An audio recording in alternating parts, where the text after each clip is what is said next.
with that Renekton, with that Jace, with the duo of Elise, and whatever that thing that Smeb plays into the top side. But then now Dev has been making waves on his Kalista. They've been drafting so many tanks around him, and Longzhu have to come up with the answer to one of these two picks. You're gonna absolutely have to give one up, but KT actually just threw it out the window. We're not gonna get to see Elise or Kalista, and way more new picks will be in store. That's really interesting. Lots of targeting towards Cuz already. He played a couple of games of Sejuani very recently in the recent matchup against Jin-Air, and he looked really good. He was performing really well on the Sejuani, so they say, no, you're just not going to have that. You also won't have the Maokai. Haven't seen that yet out of Cuz, but they didn't want to let that happen. And then also the Elise, another big pick for Cuz, but as you were saying, good for score. But it looks like they want to take away another jungle with that and go ahead with the Gragas. This is exactly what Korean teams are known for doing.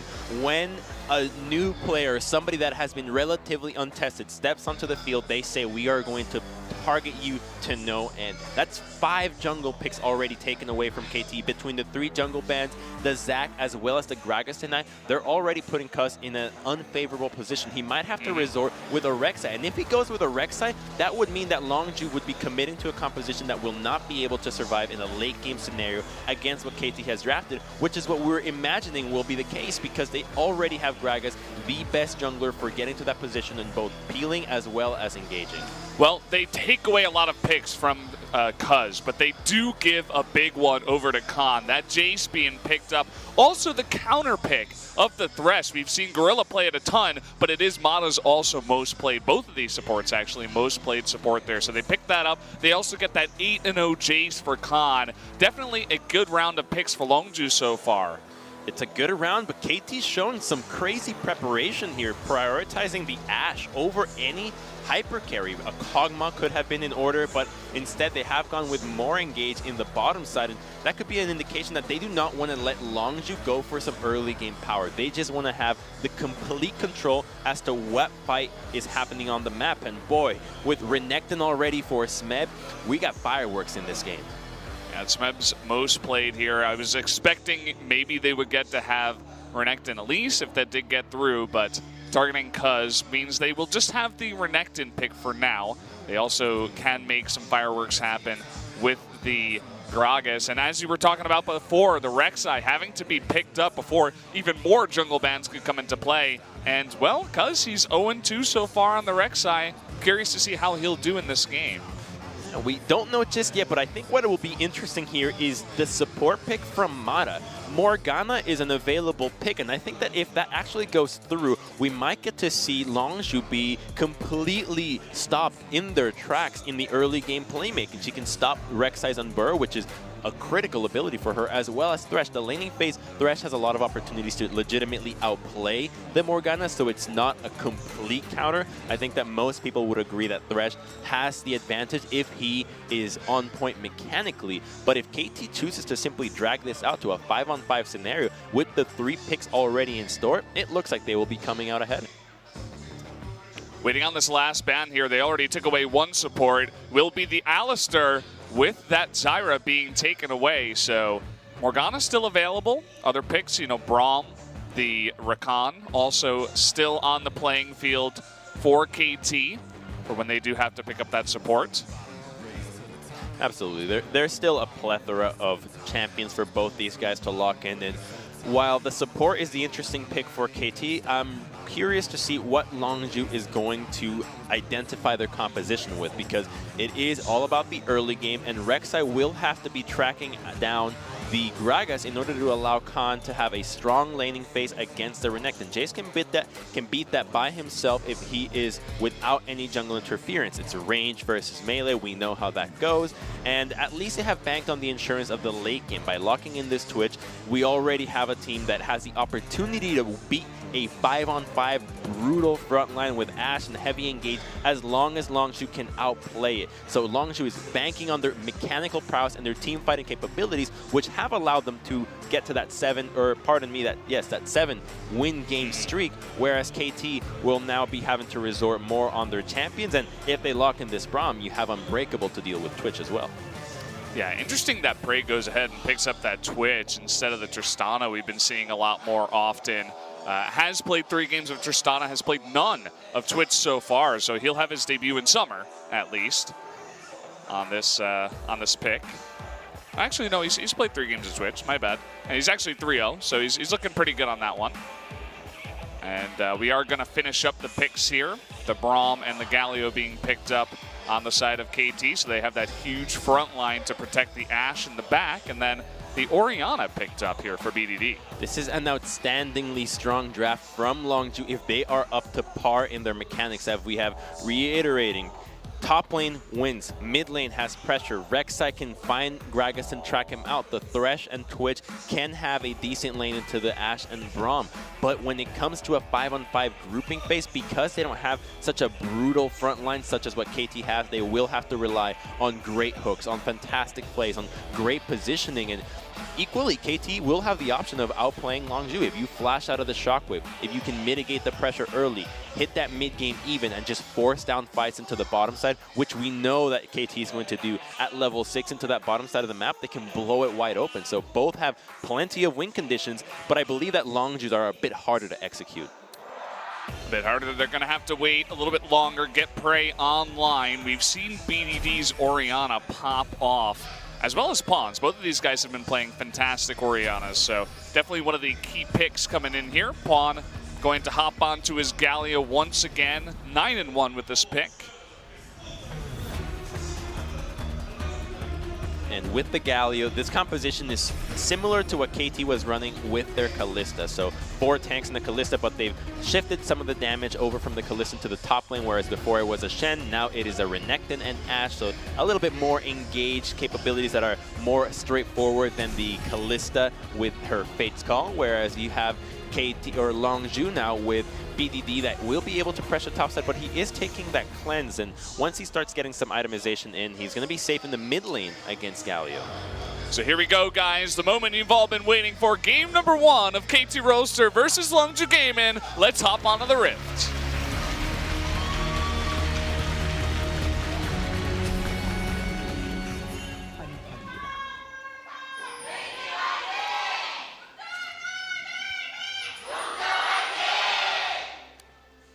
Longzhu starting off with a louder cheer, as no doubt they've picked up tons of fans coming into this summer split, and their radical success coming in here so far, but that KT fan group stands strong as ever as well. And Gorilla is going to be taking the Ignite in this lane, so I think that they have more kill pressure in the bottom side of the map.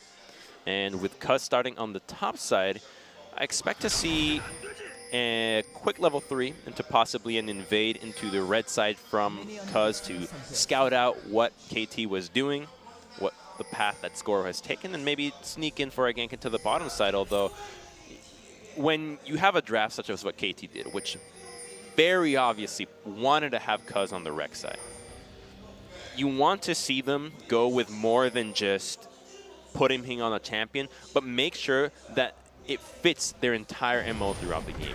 So they have to be invading Cuz, keeping tabs on him at all times, because they have identified him as perhaps the weakness of Longzhu. And I think that many people would agree his inconsistencies have been far more than anybody else on this team. And it will be disappointing if we don't see KT completely stick to the theme of targeting Cuz, and that will rely on their lanings, on their laners, getting advantages, pushing the lanes, and then getting the vision necessary to keep track of him. Yeah, I'm very curious to see if he's going to come up to the test tonight, because he hasn't won a game on this Rek'Sai. It's that extra pressure just in the back of his mind. He's waiting to get a win on this champion. No doubt he's very strong on it, but still going up against a team as strong as KT, you got to think he's going to be thinking about that a little bit. We got also the Khan versus Smed matchup in the top lane. Khan, he is 8-0. He is undefeated on this Jace so far. He said, I can basically win any lane with this Jace. I think it's unbelievably strong right now, so we'll see how he does. Got a little bit of a skirmish in the river right now. It looks like Pawn will be the first to respond as Score gets extremely low. And Pawn, because he did lose his ally, is going to back off. So because winning that small skirmish will pick up the Scuttle Crab. He wins that skirmish, but I want to draw attention to Khan and how he was playing the wave, because he was able to crash that wave at the turret before Gragas was already at the river. So typically, laners that aren't that aware of the timing of the jungler will be still not have crashed the wave by the time that the jungler already finished the Scuttle Crab and can find the gank to the top side. But because he had pushed so thoroughly, he finds an opportunity top lane and is not susceptible to a gank, let alone when Cuz spots out Gragas. Now Score is in here doing his Gromp. He's getting a bit low, and Cuz is seeking him, looking for his prey in the jungle. Will be spotted on a ward. And look at that damage already up in the top side. Smeb getting low, but they know that Cuz is here. Smeb should play this very passively, or even throw down a ward. There it is. And he should know that Cuz is here, and will just have to back away from his turret.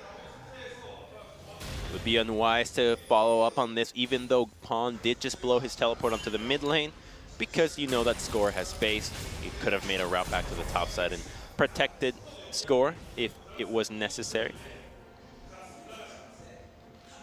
You can see how much respect he's given up in that top lane to this early game Jace, especially as he's playing the Renekton, just giving up some of those creeps under turrets. Just trying to survive here. Getting another look in the bot lane. So far, it looks like Deft and Mata have the more aggressive stance in the lane, are pushing a little bit harder down there. That has been what they have been doing for quite some time. Ever since they got the Tristana unlocked, they were just pushing relentlessly, even with the Caitlyn at the time where it was not a permaban. They would always just push the lane, try to knock down the turret in under 10 minutes. They're not going to be able to do so this time around, but the curious thing about this game is that, sure, there's not that much action this early on, but both teams have plenty of reason not to find that much action. I think that KT has full confidence in themselves come a late game, as they will be having 3 Gargoyle Stone Plates if they choose to team fight that much. And then you have Longzhu that have Orianna and Twitch. And while many hyper carries do struggle to kill the Twitch, what we have discussed about this meta is that it is imperative for you to have backline access. And Twitch is that champion. If he can get past Mata's Unbreakable, time his spray and pray well, they will be able to hit death. He will be able to position significantly better than most AD carries that are on the map 24/7 and have a good chance of winning these late game fights. Okay, we have some action brewing up in the top lane. Khan trying to get out of this one. He does have a splash. There's the body slam. Bunch of damage coming out, but they will not follow up, though, as Khan, with the respect flash, going to knock that drunken man away, and he does survive. And the opportunity cost for that is the vision that Cuz gets on the bottom side of the map. And we still have yet to hit level 6, and we would hope that some deeper vision goes on this part of the map, but I think that both teams are well aware as to what their plans are. KT really wants to go for the dive onto the bottom side of the map, and they also want to protect themselves, which is why they have a deep control ward on their own side. This is the first time that we've seen KT go with a vision that, or a control ward that defensive. Usually we'd see it at the Scuttle Crab or at the Tri-Brush, at the Golem camp, but this far back at the red side buff, indicating that they do not want Cuz to enter this side of the map to go for any counter jungle or any deep routes that will access their dual lanes. You got Cuz cleaning out a ward here. He is going to be spotting Score as he is burrowed there, but here we go. A bit of a roam from Gorilla trying to come into the mid lane, lurking around. It doesn't look like Pawn will get aggressive enough for them to have an opportunity to go for that gank. So immediately hopping towards the top side. They know that KT is going to be focusing Khan that does not have a splash. And here we go. Should be a 2v2. Score just waiting in the wings. Not yet level 6. Doesn't have his cask, and so is just going to stop that gank from happening. Longzhu cannot take this fight, not because they can't win the 2v2, but because Pawn has his ultimate. Every time that there's action to the top side, he lingers over there. So a lot of it revolves around BDD. Can he keep Pawn distracted and busy, not capable of going to the top side of the map and help with an ultimate? Because if the ultimate is there, even if it doesn't get challenged, the damage reduction will be enough to sway this matchup. Oh, Brom getting low, and there's that ignite. The poison coming out here from the Twitch. The lantern forward, and he's going to pick up first blood. Now it's Deft, 1v2. The heal coming out. Deft, he doesn't have his heal yet. That play backwards. It's going to be a double kill, but he does at least trade one, getting the best of a bad situation for Deft, but Longzhu getting 2 kills on the bot side. That is huge for Prey. That's 2 kills on the Twitch. His early game has already been scot-free. 2 kills on him means that he's going to have an accelerated mid-game, hits that Blade of the Ruin King earlier, and boy, if a Twitch is getting fed, it doesn't matter how tanky your team is. This is the strongest hyper carry in the game in terms of just flat out DPS. Sure, a Kog'Maw can melt a single target down, but a Twitch kills your entire team. That's going to be really scary. They did a lot to counter specifically Prey, but also Cuz. And yeah, Mata just getting a little bit too aggressive in the lane after taking that much damage, not respecting the hook as Braum. Thinking, hey, you know, I've got a big-ass shield. I should be fine, but no, not the case. He's walking back and forth, thinking that he could just push one more wave before the recall's in, but Gorilla with an excellent hook, showing why Thresh is such a powerful pick, and this is an indication as to what is going to happen in the rest of the series. I think that just from that kill alone, KT will have to reevaluate their priorities over Thresh, because that was a possible first pick this game. We've seen KT first pick Thresh and go down into series where they truly value that champion, because Mata is so good at it. I mean, for crying out loud, he's got a world skin on this champion. Yeah. You can't really get better than that on him, and now that Gorilla has it, really showing why it's so prized by not just KT and Longzhu, but other teams around the world.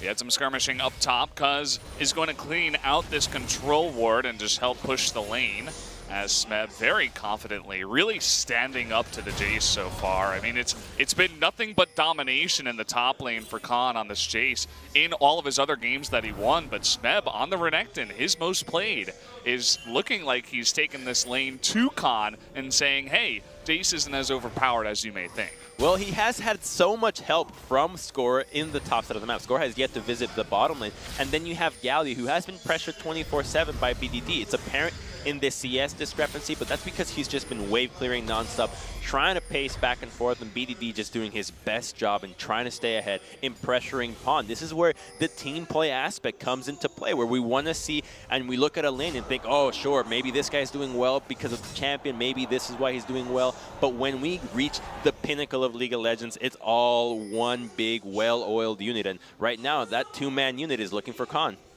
Uh-oh, he's going to be just clearing out this wave, and he hops forward. Does have his flash available, but already the fast body slam. He's waiting for the flash here out of Khan to put that cast, but he puts it down, and now Khan is all alone, 1v2, trying to hop on over with that flash, and with the slow, he make it away, but here comes Pawn. They're looking for the dive. 3 members trying to go under this turret. There's the flash stun. There's the burst damage, but Smeb, he gets killed under turret. Now Smeb is forced to flash away, and Khan gets away.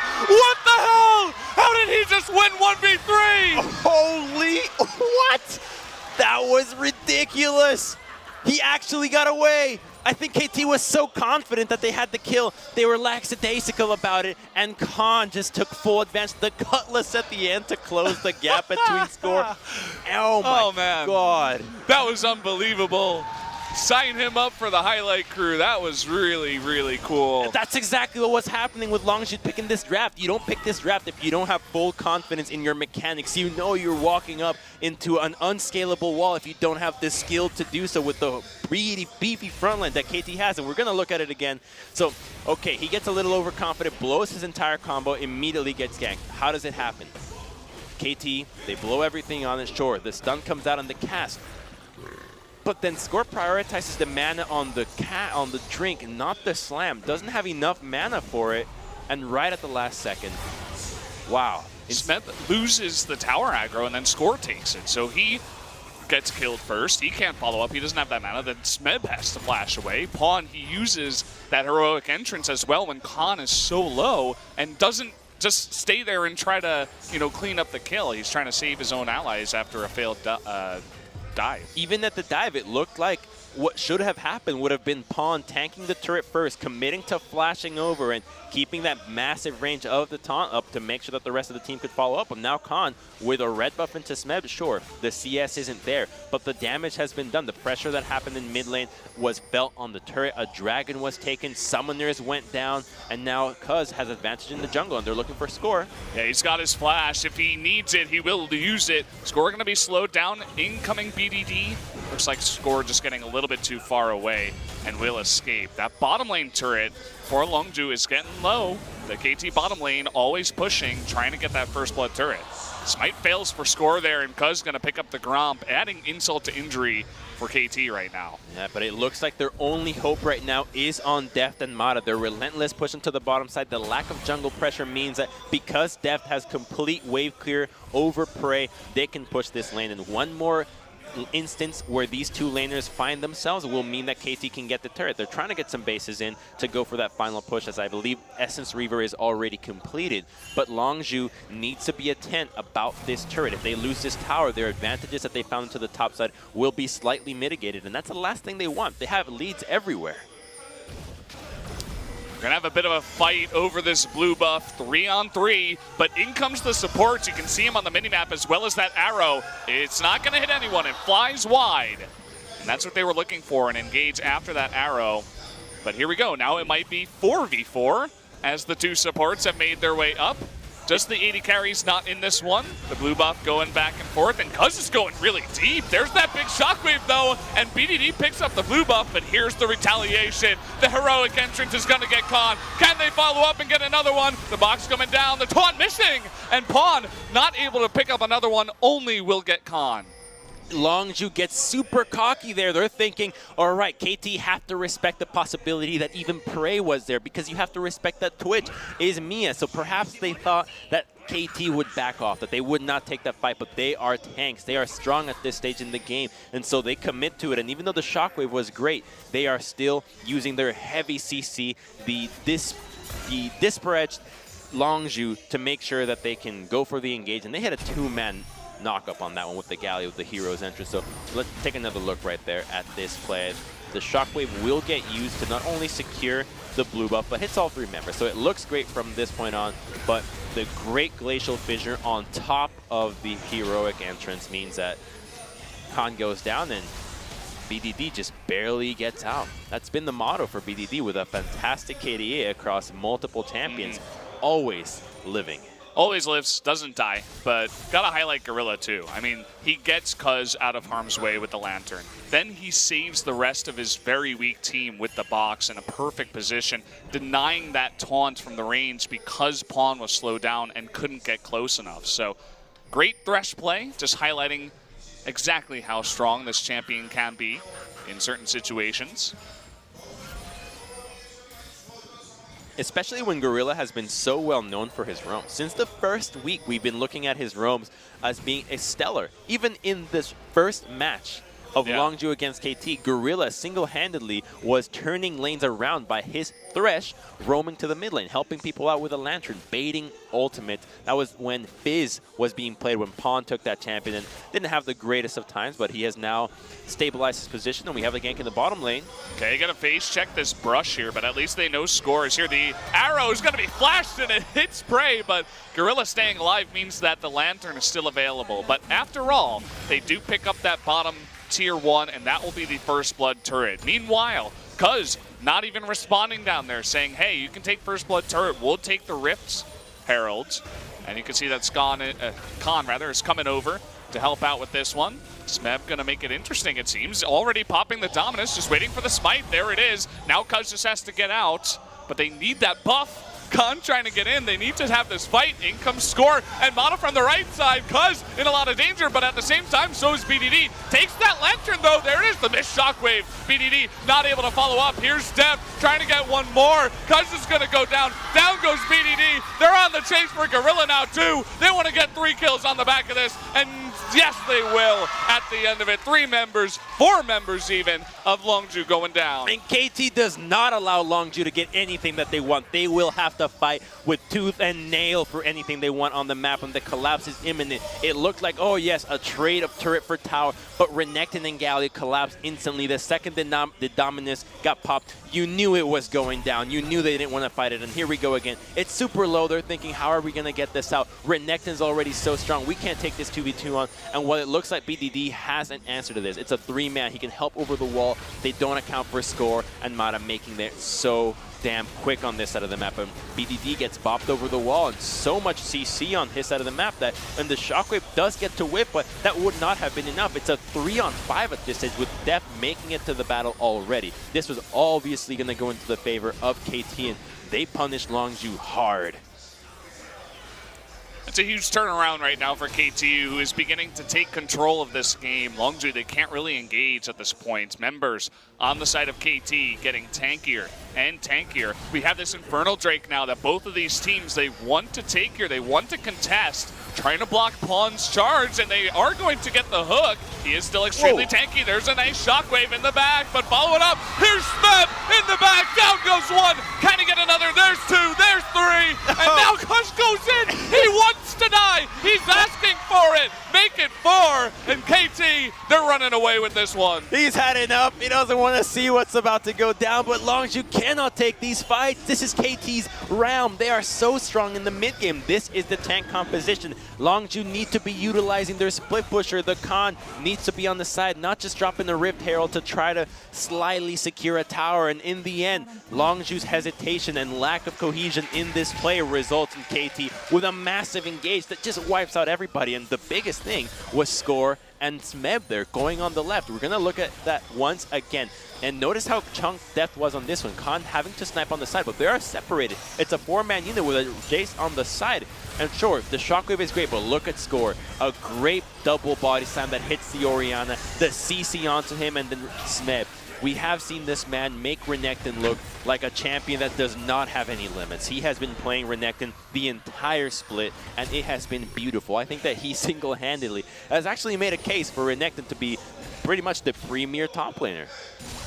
Especially when you're going up against him. I mean, he's playing it to the same ability that, you know, only the tippy top laners in LCK can really play. And it's really cool to see. He's 4-0-4. And following up on the setup on that one, though, was extremely easy. Made it look very easy. Just went in there, took out all those members, and Longzhu beginning to falter a little bit under the pressure. Not looking as strong as the Longzhu that's, you know, taken out SKT, that's taken out Samsung. It's looking, or rather not taken out Samsung, but other strong teams. But they've got to really regroup in this game. I mean, they're having a really rough time so far. They're down in Infernal Drake, about 3,000 gold at the same time. They still have answers. They still have that Twitch that got fed early game, but Deft at the same time very fed himself. 3-1-4, getting ahead of this Twitch. They have answers, but they are in the back. They have to realize that it is time for damage control. They need to start giving up objectives that they cannot contest, especially around the bottom side. You've got Galio that can help, the teleport on Smeb, the Score that is already so powerful.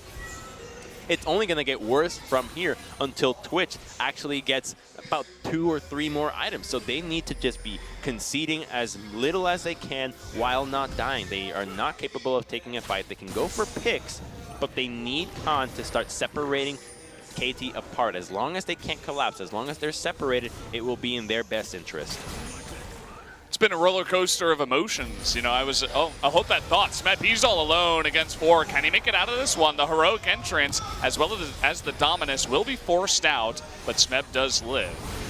That's exactly what Longzhu needs, to try to get those picks, force out some ultimates, buy some time. KT is relying on their ultimates right now, especially Galio's, in order to make plays happen. And if Smeb doesn't have his ultimate, he will die quite easily in the fight. So this is a good move from Longzhu to scout out what KT was doing and buy themselves a couple of more minutes into this game that KT is trying to accelerate past Longzhu's control.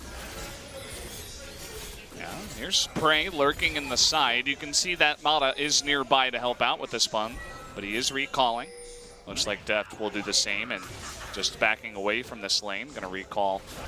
Yeah, I mean, it's been crazy. It's been up and down. Longzhu looking strong in the beginning. Khan surviving a 3-on-1 dive.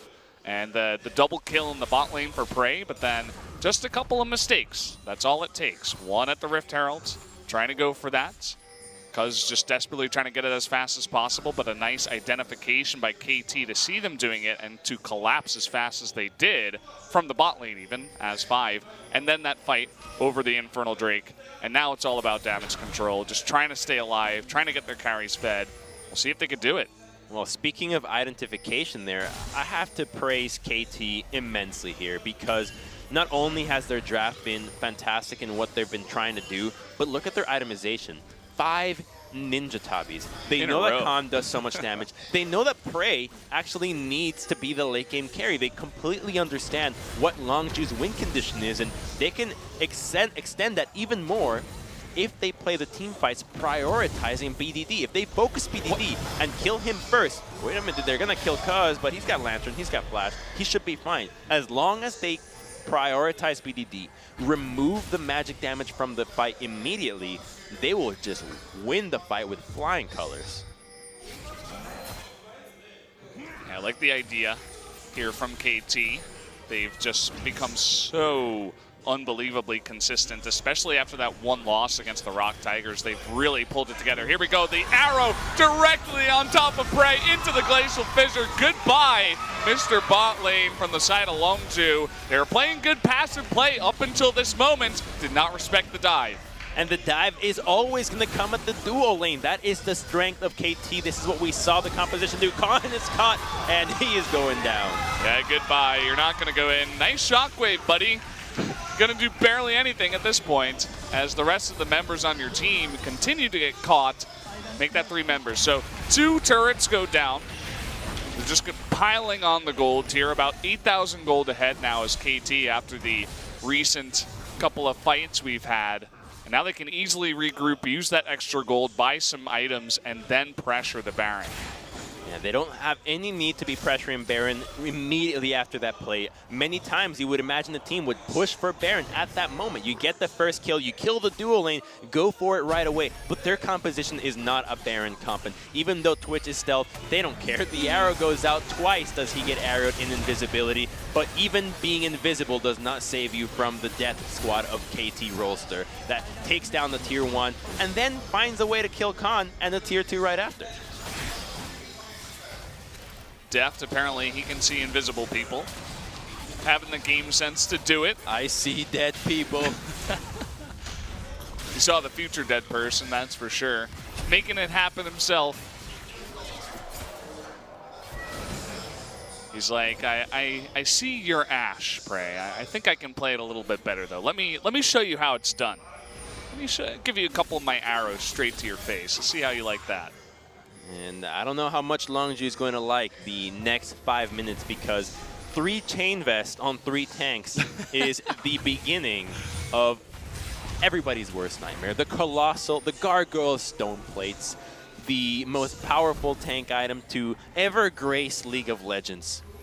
I think it's safe to say with how much tankiness it gives to your characters, and with 3 main physical carries and Prey not even close to armor penetration or an Infinity Edge, they are far from being able to take down anybody on KT. Good read here by Longzhu. They know that they can definitely be dived once again, as they have been multiple times already in this game. You can see that Khan not even hanging around. They did not want to make an effort to save that tier 2 turret. So another one goes down. The only tier 2 they're missing is now in the bot lane, as Khan at least has been doing a decent job of pushing that out ever so slightly, trying to take their first turret of the game in the bottom side. But here we go. The Baron has started. There's not much vision at all. Tons of deep vision here from KT. Prey Seeker's going to hit Mata, and even though this is a bit slow, you know, it's not that Baron comp you were talking about. He needs to steal. He needs to go for the steal. Okay, the cast coming in into the Glacial Fissure, and so many CCs in a row. Now he's just trying to survive, but he will not. Down he goes. Goodbye, Gorilla. Goodbye, Prey. BDD, can you survive? Khan's not even joining. He's like, yeah, I don't even want to be part of this. Let me try to split push at the same time. So they get 3 kills.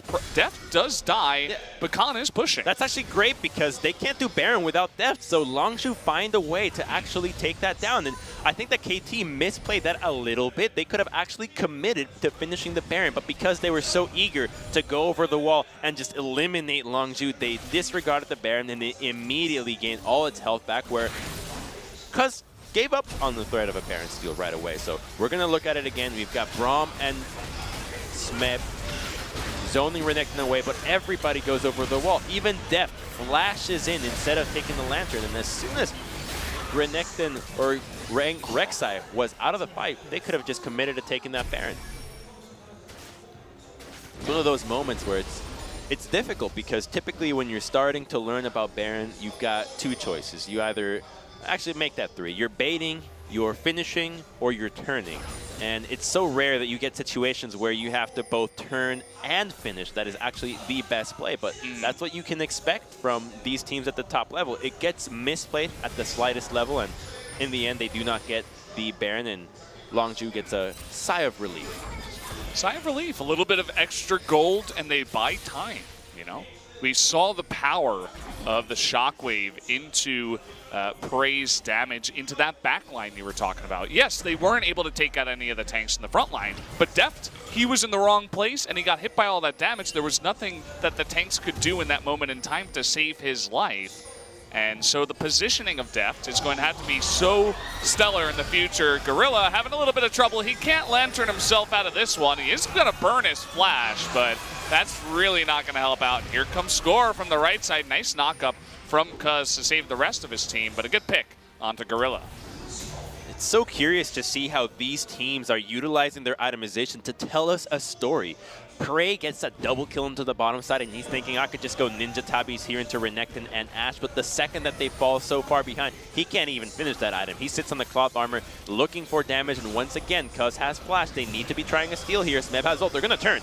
Okay, they're going to turn. Here comes Khan flashing away, but unfortunately, we are going to have Prey getting caught once again. So they do get that one pick. Score is a little bit low, but now it's 5v3. Gorilla did just respawn. Smeb trying to go 1v1 on Cuz. But again, this Baron, it goes down pretty slow with this composition. It's only Deft doing that damage. So Khan trying to poke onto Smeb. You can see Cuz, BDD even poking Deft a little bit. Smeb all by himself is getting pretty low. He gets taken out. Look at the rest of KT. They're getting low. Are they going to finish this one? Looks like it's going to be close. They do get it. Ashe picks it up in the end. There's the hook. Are they going to continue onto this one? Longzhu doesn't look like it. They just get that one kill onto Smeb, let the Baron go, and back off. Oh, that was the most uninspired attempt at a Baron steal from Cuz. BDD was trying his darndest to make sure that they kept vision, utilizing the ball to give him sight to make sure that he could get it. But instead of flashing to get the instant jump on it, he goes for the unburrow, for the tunnel to get inside the pit. And it just felt like they did not prioritize the Baron as much as BDD did. I think that BDD understood how valuable that objective was and was doing so much work for it, but Cuz failed to live up to the standard of you have to at least try that one. He went in anyways. You might as well either go in early, you go for the flash, and tunnel out. There are plenty of opportunities, and now they're sitting at 4 members of KT with that Baron, and they're going to go try to dive Prey. Also, Deft got the Baron. When you see that the AD carry gets the Baron in the end, you have a heart-wrenching moment that tells you, damn, if I was there trying to steal, I could have had that. Yeah, we talked about it. It's one of the big things, the big talking points coming into this game. They targeted Cuz with all of the picks that they went for. They forced him, essentially, onto the Rek'Sai or onto one of these other weird picks, you know, the Kha'Zix or the Lee Sin, right? And so far, he hasn't been having the best game of his life, to put it very lightly. So we'll see if he can try to shore that up here. Perhaps a steal in the future would get our hopes back up, but he needs to get into that backline onto Deft. That would be a big play for him to win the hearts of the fans once again. Going to be hard to do, though, past this front line, especially now that the Baron is up and ticking. They're beginning to push bit by bit. Slowly but surely, all that Longzhu have to do is clear out the minion waves. Without minions, KT's dive is a lot harder to execute, so they have to prioritize it, and BDD is the main wave clear here, so he has to move between bottom and top as effortlessly as possible in order to stop any attempt at a dive, and Score threatens with the Righteous Glory, but he does have flash, so they have to be careful of him. Look at that damage. Look at Score, the burst from Orianna. At the same time, Cuz was taking a bit of damage, but Score is lower. Khan doing a good job dealing with Smeb on the other lanes here. So Longzhu holding on so far, although the Shockwave did go down. So KT, they've got an opportunity on this next push. Shockwave is down, but Score does not have flash. Here we go. Okay, there's the dive. Look at Prey. They want him. There's the flash. They get it. There's the follow-up stun, and down he goes. They went for one target, and they took him out like it was bread on butter. That was so easy, man. Not much that Longzhu could do to stop that fight from happening. They are killing Prey like if he's got the plague. Wait a minute. Okay, we got a bit more fighting here, but there's going to be one. The Void Rush finally coming out. I think that's the first time I've seen it all game. Because he will get out alive. Now it's Khan trying to clean up. He's got BDD, still has a bit of mana, so they're going to take out the Croc.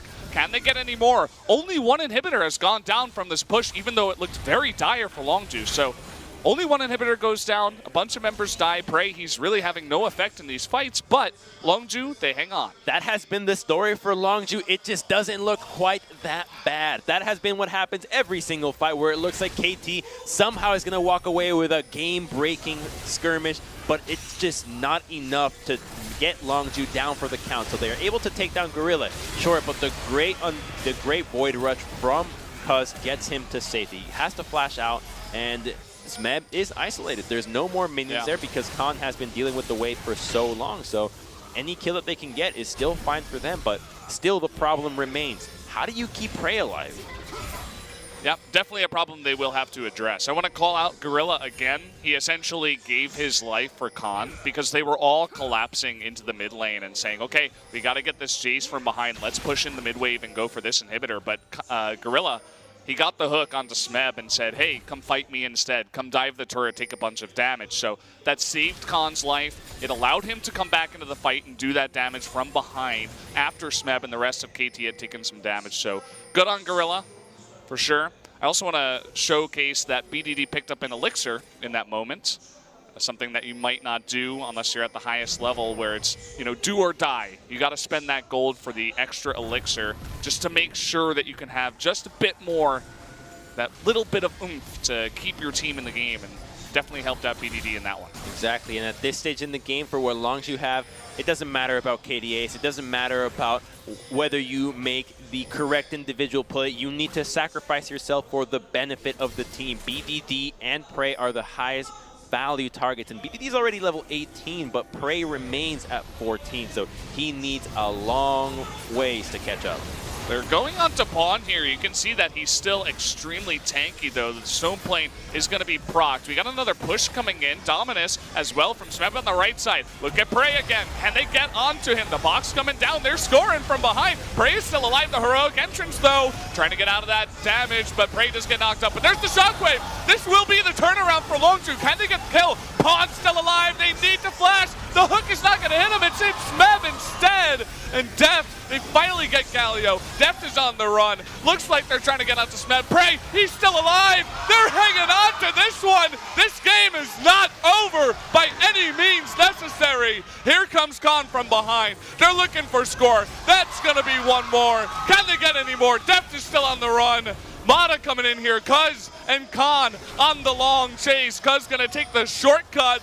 Deft, what can he do? Mata can't protect them forever. They want these kills, and they should be able to get them. The Lantern coming in. There's that burst. Down goes the ADC. The hook gonna miss, but there's the Unburrow. And this should be the ace coming out. Longzhu, they're holding on. And what is up with KT? They go dive a turret again without a minion wave. They just want blood non-stop. They just cannot resist the aroma of Longzhu, and it bites them back in the end. There's not an objective immediately. It's 15 seconds on the Dragon and 20 onto Baron. What is Longzhu going to prioritize here? The inhibitor is no longer a concern. That chase allowed the wave to push all the way back, and Inhib's coming back up. They're going to go for the Baron. There's plenty of members of KT, but I believe this is just going to be a trade. They went a little bit too far. Score, he was diving way deep after the arrow hit BDD. He's like, okay, I smell the blood in the water. I want this guy really badly, and didn't work out. Prey survived the entire time, as the focus was on the other members. Good positioning, and that's going to mean the Baron. Longzhu, after the ace, they pick this one up. And it looks like they're confident to perhaps take another fight here. They're still down on gold, but the confidence, the turnaround, the morale must be really high right now for Longzhu. And that confidence is built in money because they have got way more items now. Prey has actually reached that point where we were talking about 20 minutes ago, 30 minutes ago. He's got his completed armor penetration item, a QSS to mitigate the arrow, as well as score, as well as a new BF sword, ready to have that Infinity Edge to trade results, as they still don't want to take a fight right in the open. They have to remember, they've been winning these fights because of KT's over-aggression. They can't just walk in and say, oh, we're going to win these battles now. No, they're recognizing exactly what has happened that has put them in this position. And that's what's been so interesting about these two teams. They recognize each and every play that their counterpart is making, and they're trying to respond. And we're just getting excited because these dives are happening out of nowhere. Yeah.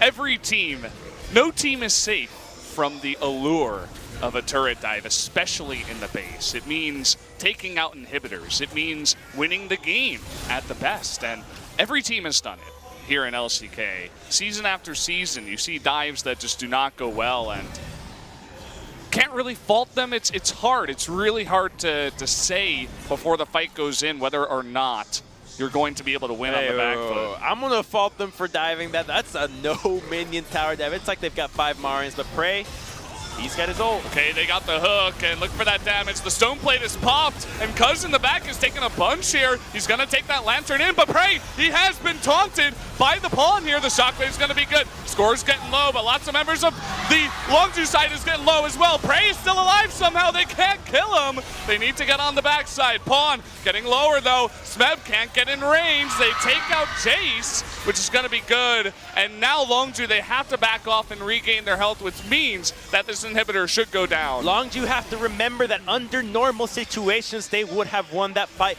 But this is a tank composition with Elder that makes them deal damage. Normally, you would have seen Longzhu just wipe the floor with KT in that moment. But because everybody's dealing damage, they actually won that one without Smeb even being there at the start, which is not like most fights we've seen so far. So we're going to look at it once again and keep your eyes out on the carries as all time. So KT, Deft is dealing enough damage, but the knockup from Galio just barely gets to hit Prey, and he is just sitting on Twitch the entire time. And sure, the shockwave is able to take down Score, but he doesn't really matter. It's all about the carries, and they're not dealing enough damage. Pawn did such a great job of keeping Prey distracted that the rest of the team built enough space for Deft to wipe the floor, and that's what happens when you have a one carry composition. There is not enough backline access because Prey, being the only guy that can get there, because there is no ball carrier, he's got his hands full with a stone plate Galio.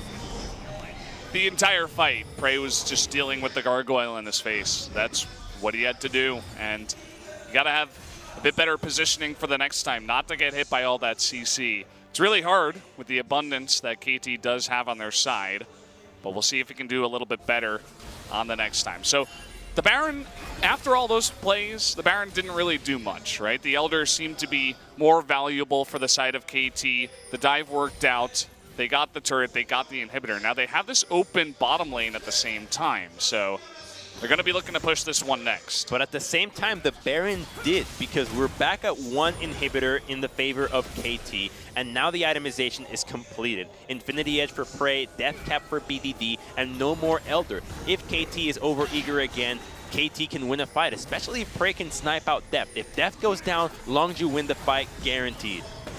Yep, look for the ball and look for Prey, because Deft, he's been in the front. He's playing, you know, a little bit of that Tristana style, getting aggressive, trying to poke a little bit. Ash doesn't quite have the same amount of range, and he needs to be available to get the arrows down to follow up. So just trying to poke here a little bit. The flash is not available on Cuz. It is available on Gorilla. And now it looks like the tanks are going to move forward from KT. Just little by little, get that poking damage done. Score eating a bit, a chunk from the side of Orianna. They hook Pawn here, but again, he's just so tanky that they can't really do much. And now Cuz in the front, the shockwave not going to do much. Cuz still alive, funnily enough, but this will mean the inhibitor goes down, and the fight will continue. KT doesn't look like they want to dive anymore after the failed dives from earlier. Although, as I say that, the arrow goes wide, as well as the Winter's Bite, so not quite working out for them. Longzhu was thinking about a counter engage, but a good disengage by KT. I wish we had a replay for how that push actually happened. Even though there were no casualties, every time that Longzhu have won a fight, it's been either KT being over-eager or it going off a hook from Gorilla. Now, because this time Pawn gets hooked and he's tankier than Gragas, he can survive a little bit longer. But what's important is that Gorilla can't stay next to Prey. He's the one that's looking for picks, and Prey has to remain stealth. So they put up a control ward right in their faces, and they just can't kill it. Is Prey going to de-stealth and kill that? Is BDD going to approach it and put himself in that position where he can't follow up on Gorilla? And worst of all, is he going to position himself near Prey? Longzhu have to keep both their carries separated because there is so much CC from KT. It's such a hard engage that it is imperative that if one gets targeted, that the other can follow up. So this game will continue. We're here at 43 minutes into the game. If you're just joining, you've missed a banger. It's been good. It's been back and forth. And Longzhu, they continue to hold on. KT was looking good, especially in the mid-game where they took a couple of very one-sided fights. But Longzhu, capitalizing on a dive, was able to make it as close as it is now. They're down about 5,000 gold, but we're reaching the point in the game where everybody is near 6 items. So having to deal with the pushes on their 2 lanes for sure. But we'll see if they can take a fight coming into this one. KT still slowly pushing. It's fine for Longzhu to have any member distracted by Khan as long as they separate the strong 5-man that they have on KT. Khan is perfectly okay being in the side lanes, dealing with the waves as long as there's no real threat. KT needs to protect Deft, and Longzhu just need to watch out for their carries. We've got Baron coming up in 10 seconds, and there's not enough vision for Longzhu to defend this. And I believe that KT can take this, and Longzhu can be okay with giving this one up. They're not in the position to contest it, and will still just have to take on their confidence in these team fights to win one where Baron is up. And they're moving in close. Khan doesn't have TP. Doesn't have TP, so it's a 4-on-5, and here we go. Smeb coming in from behind. Here's Khan. They're looking for that engage. That hook almost hit Prey, or rather Deft in the back, but here's Smeb getting onto Prey. The heroic entrance to QSS is used, but Prey is knocked up. Trying to do damage to these tanks is so incredibly hard. Look at Smeb getting low, but Cuz at the same time, they're looking for that, but Prey over the wall. Deft, he's getting so low. He doesn't go down. Finally, Cuz can get onto the back line so that AD carry is taken away. There's the shockwave. 2 kills for Longzhu, and now they're on the chase. They get those 2 amazing kills, and now they're going for Baron. And KT's getting full-on tank syndrome. They cannot kill Prey at this stage in the game. They absolutely need Deft, and the positioning that was allowed for Prey means that even though he got exhausted, he was able to just bop Deft from over the wall, and that allowed Cuz to finish him off. But Renekton and Galio cannot kill carries at this stage in the game. What worked in the mid-game needs to change in the late, and they are refusing to adapt. We're going to look at the fight again. Here's Renekton, sure, but look at how tanky Prey is. The shields, the heals, the CC, it's not enough. He's got lifesteal too, and through exhaust, Prey just can't get hit. Deft does not have the range. Their Prey and Spray is too big, and someone, for some reason, score flashes at the end, but he's just using his flash in vain. Longzhu get a Baron, and they are now still in the driver's seat, kind of in this game in terms of damage, because KT is refusing to play around Deft. If for some reason he's not on the hyper carry, they just ignore him. They need to protect him. He's the main source of damage, basically the only one at this point. Whereas Prey, the perfect flash over the wall and no response. They had used so much to get on him in the beginning, but he still had everything available, and he was totally fine. Deft just taking that damage over the wall, couldn't do as much consistent damage. Well, it's not so much about protecting him, it's about making sure that he's dealing damage. If the tanks are soaking up damage from BDD and Prey, they're losing this battle. BDD and Prey will output way more DPS than Deft by himself, so they need to make sure that they are soaking up while Deft is dealing, and that's just not happening. They're just giving their lives away while Deft is wondering, hey, who am I supposed to be hitting at this time? I'm by myself. There's nobody near me. Prioritize the front line from Longzhu, because after all, they don't really have a front line. They can kill Cuz quite easily if they only resorted to being 5-man strong, making sure that Deft hits. The fights would be looking a little bit different, but now Longzhu have Baron. They are pushing straight down the mid lane, and KT split again. You have double teleport. You can see that pawn, he went up to top side to push that one in. You can see Smeb doing the same in the bottom side. So not the best waves right now in the lanes for Longzhu. They can't exactly just push it down mid as that's going on, especially with the Elder Drake about to spawn, 25 seconds away from coming in here. Khan trying to find relevance in the late game on this Jace. He's so far just been sending in shock blasts into walls and tanks and stuff like that, but needs to be pushing. He's going to get his teleport up here in just a bit. And here comes the Elder Drake. It's coming down. KT's in position. Longzhu not so much. Remember that if Longzhu want to fight this, they have to funnel in. The second they see KT being completely grouped, they can get through. Last time they gave it up, they are grouped in. The teleport comes out. KT wants to turn this. Yeah, Smeb coming from the left side. Keep an eye on him, but they tag him. They know he's there. So they're going to play it a little bit more carefully. Taking it slow. Look at Prey actually getting onto Smeb, trying to zone him out all the way on the left side. That Elder Drake is getting low. Pawn once again going to be slowed down incredibly. It's going to come down to the smite. Prey poking that down, but it's going to reset. Okay, here we go, getting extremely low. Score still sitting by, so is Cuz. There's so much tension. Really big shockwave though, and Mata getting low. But can they survive for Prey? So many stuns coming out. Prey's not doing damage, but look at the backside. He's gonna stay alive, and Cuz getting in deep, but finally they get the Twitch. Just finally in the end of that game. Now it's all about BDD versus 4. Can he do it? Khan is still alive. They have that poke damage. Still a bit of mana left over on BDD. They're looking for some more plays. Death getting low on mana too. And it looks like even though they got Prey, they took too much. And BDD is too healthy. The rest of KT is on the run.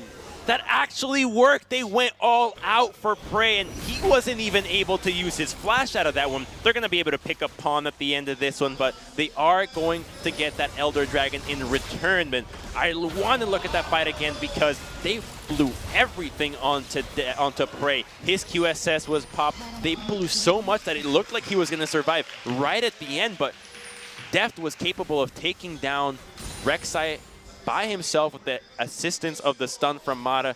But boy, that fight looked so close. Prey, if he lived on that one, we would have seen a push for the end. Yeah.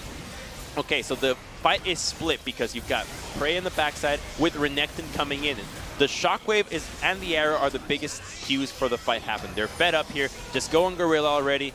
And here comes the Arrow. So Arrow gets out. It gets prioritized on a different target, but the Unbreakable is up from Braun, and look at how much they throw onto Prey. 3 guys on him with stone plates on, CCs for days. He's got flash, and he could have gotten away from that one, but he could have flashed the taunt. He could have flashed over the wall. Over the wall, yeah, for sure. Exactly. He just didn't do it. That's what happened against Jin Air, where Prey was playing Tristana, and in a late-game team fight, he made one crucial mistake. He's been playing decently well this entire game, but when it comes down to these late-game scenarios, one mistake is really all that it takes, and I think both teams are quite lucky to have the fight ended as it did. I would have to agree, and I think everybody's lucky here that we're getting the first game between KT and Longzhu go past 50 minutes. It's been full of excitement so far, so many kills, and I'm very excited to see who's going to end up with the win on this one, because still, really anyone's game. The Elder Drake, only a minute left, is going to be strong during that moment in time. Would expect KT to make a push towards these inhibitors. Prey has sold his boots for a Phantom Dancer. Full-on DPS from the Twitch. They once again need to prioritize Deft, but I think that he's a bit stronger now to deal with the tanks. He has Flash still available, whereas Smeb and Pawn do not. See that Khan? He always tries to target. Okay, they get up to Death. They get the flame, but he's still alive. Shockwave is not going to hit him. Death still doing that damage on the back. But here's Prey. They're trying to get onto him as well. Khan getting extremely low. The Arrow going to hit Gorilla. They will take him out. And Prey couldn't do that consistent damage. He wasn't close enough. He was zoned out for long enough. And it looks like they take out Gorilla, and now they'll go for the push. Smeb is recalling right now. His teleport is not quite up. I don't think KT can be going for a push here. They do have Body Slam Flash on score. Okay, 2 inhibitors and they're out, but what was that out of Longzhu? For the first time, they try to go for the dive. It starts with Gorilla flashing in and Khan trying to go onto Deft, but that Ashe is way harder to kill than the Twitch. You've got Gallia, you've got Braum. It is significantly tougher to go for that one. KT's trying to end the game here if they go for this Baron bait, but I don't think KT or Longzhu should be even thinking about face checking this. And without Gorilla to help anybody with a Lantern out, one death would be a disaster and would surely spell the game. So they have to deal with KT having Baron now. One mistake in that team fight, just trying to go a little bit too deep, and it didn't work out. The call with that super tanky depth. It feels weird to say, but as you were talking about, he has so much support at this point, it's ridiculous. So let's take another look at how he went for this. So it starts with Gorilla flashing in, but notice how Score plays this fight out. They've decided you're no longer killing Twitch. Just get him the hell out of here. Blow the cast on him. And again, the Shockwave hits a couple of tanks, but Unbreakable is there to stop so much of the damage. Prey can't deal with the Renekton with a Stone Plate in his face 24/7, but the biggest thing was just Khan going on to depth. Such a difference in styles from what we have seen all game long that allowed Longzhu to get to this position that it's not going to work. It hasn't worked all game. Yeah. You can see depth for like 10 seconds and you'd still have trouble killing him at this point. So they're going to have to rethink their game plan. See how they do that cask, as you mentioned. I'm glad you caught that. That was basically perfect to get Prey out of the majority of that fight. That's basically how you play out the late game fights into hyper carries. You reach a point in the mid game where the priority becomes, all right, just kill him, get him onto us. But then if you don't have enough damage, where it's not safe enough, where he can just take down everybody, your motto is just get him out. Lee Sin does it. Gragas does it. Any other disposition champion like an Alistar will prioritize that one as well, as it's a simpler move to orchestrate that only requires one character, as opposed to, all right, Score, get Twitch onto us and let's kill him, especially if he has Flash. So we have Khan dealing nicely with Smeb, who's going to go back and look for the teleport here. Coming with this push, the hook is going to sail wide.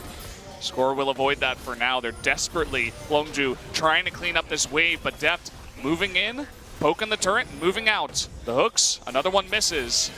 And this push ever so slowly, but ever so effectively, as that turret is getting lower and lower. And Prey looking to come from the left side. We'll see how this works out. He's going to poke Pawn, so he revealed himself. Hook gonna hit a minion this time around, and here we go. The TP coming in. They're looking for a big play from the right side. Smeb, the speedy Croc. Can he get in the back? It looks like they'll take this one slow. They're just gonna go for the inhibitor. No dives this time around. A much safer KT this time. And they get the hook onto Score, but again, they can't fully engage onto him. Redemption also coming out. And now we're in a 3 inhibitor down situation. KT have to push for the game here. They've got minions. They need to be patient. The hook gonna miss again. Croc gets away scot-free this time, and the arrow is good onto Prey. They forced that QSS early. But again, the minion wave going to go down, and no Nexus turrets. Another missed death sentence. Just looking for whatever pick they can get. The push continues. 45 seconds left on Baron. Here comes another super minion and another teleport. They're really pushing hard for this one. It's now or never. They've got 3 flashes. Okay, they got that turret. Down goes one. Will he get another one? Here's Cuz going in the back. The Umburrow is not going to work. He's going to be burst down. The Shockwave is going to be flashed by Deft, and down goes the Rek'Sai. Pawn is going to stay alive. Now it's 5v4. KT's looking good. Better and better to take this game. It looks like in 55 minutes they might be able to do it, but here's Prey trying to do that damage, trying to take down Smeb in the front. The heroic entrance. They're just focusing the Nexus. Down it goes. Game number 1 to KT. Oh, the triple inhibitor is at 55 minutes. What looked like an easy stomp for KT just got stalled out to 30 more minutes, and Longzhu gave us everything that we hoped for, a game that revolved around team fighting. This is what these two teams have been doing for the last 2 weeks, just team fighting and beating everybody that way, and it was only iconic that we got to see them both brawl it out till the very end. That's what we wanted out of this matchup. We wanted down to the bone, as close as you can get. Extremely on the edge dives, where it goes wrong for KT, then it goes wrong for Longzhu. Back and forth, KT in the lead for almost all of that game, but having trouble closing it out, as you were saying. So you could see Mata screaming at the end. The energy was really high in that KT booth, as in 55 minutes they take out game number 1. But that was just one game. We still got potentially 2 more.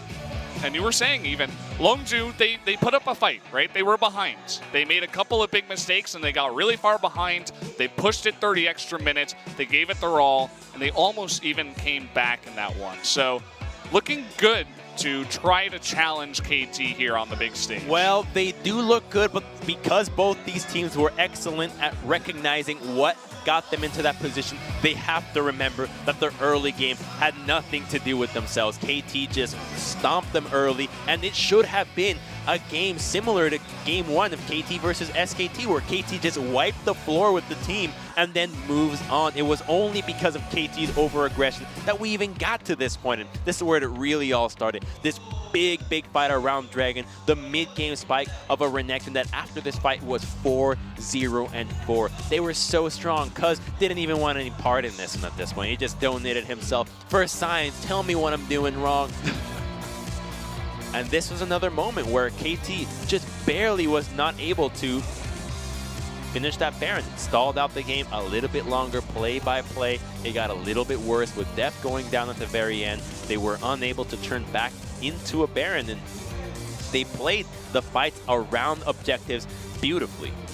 Sure, it stalled out, but for the most part, KT walked away with major advantages, and it only came down to fights around the base where it started to go wrong. Here's one of those. It goes with a dive onto Prey. He gets deleted instantly. This is what we're thinking, oh, well, KT surely has it. They're so confident. They're just wiping the floor with KT, but now we cut to them inside the base with no minions, just wandering around after a dive. And here comes another one where they're so over-eager, a crazy overcommitment from Score to go onto this one. The fight's already done. There's no need to be going deeper, but they're still in on this, and it's already too late. The shockwave has already come out, but it becomes so apparent how crucial Mata was for this KT victory. Unbreakable is one of those abilities that we can't truly be sure as to how much it does, especially in the late game with so much chaos happening, but every fight it was up to mitigate much of Prey's damage, stopping so much of the spray and Prey DPS, and every time somebody just tried to go onto Prey, the knockup just right on the edge, and he had to hit Galio the entire team fight, and that's just not who you want to be targeting. You don't have a choice, though. Yeah, and that's just great play out of Pawn. He knows his job in this one. He's not the mid lane carry. He's not going to get all the kills. He's just get in the face of Twitch and make sure he's not carrying. So eventually, at the end of it, the result, 55 minutes, 41 seconds, as KT, they take out Longzhu in game number 1. Let's take a look at the damage. 73,000 from the side of Deft. And the majority of the damage on Longzhu actually going to Orianna first, and then Jace even before Twitch. Well, absolutely. Twitch was not able to do a whole lot, relying so much on being stealth. You don't expect Twitch to have crazy damage numbers because of his skills. His play pattern do not allow him to be always on board dealing DPS, so most of it goes to BDD, who was doing so much of the poke. So we got a pretty ridiculous, amazing to watch game number 1. We're going to take a quick commercial break. When we come back, we're going to go into game number 2. Stay tuned.